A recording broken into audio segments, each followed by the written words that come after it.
जयंत पाटील हे रामाच्या मंदिरात राहणारा रावण असल्याची टीका भाजप आमदार गोपीचंद पडळकर यांनी केलेली आहे। सांगली जिल्हा बँक चौकशीच्या मुद्द्यावरून त्यांनी टीका केली।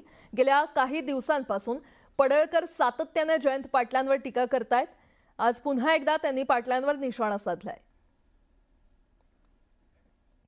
जयंत पाटलांचा जो वर पावडर लावलेला चेहरा आहे तो पावडर सगळी काढल्याच्या नंतर नेमकं काय आहे आतमध्ये, कारण रामाच्या मंदिरामध्ये हा रावण राहतोय हे लोकांच्या आता लक्षात आणून द्यायचं आहे आणि त्यामुळे हे सगळे पळायला लागलेले आहेत।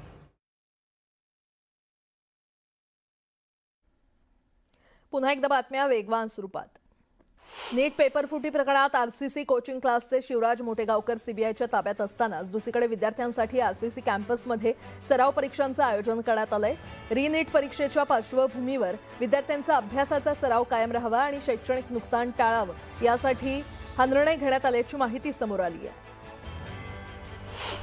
नीट घोटाळ्याचं कनेक्शन आता बीडच्या अंबाजोगाईपर्यंत पोहोचले। अंबाजोगाई शहरातील काही विद्यार्थी लातूरमधील मोटेगावकरच्या क्लासमध्ये शिक्षण घेत होते। यातील काही विद्यार्थ्यांनी मोटेगावकरून हा पेपर घेतल्याची माहिती मिळते, त्यामुळे या सर्व विद्यार्थ्यांची चौकशी करण्यात आली।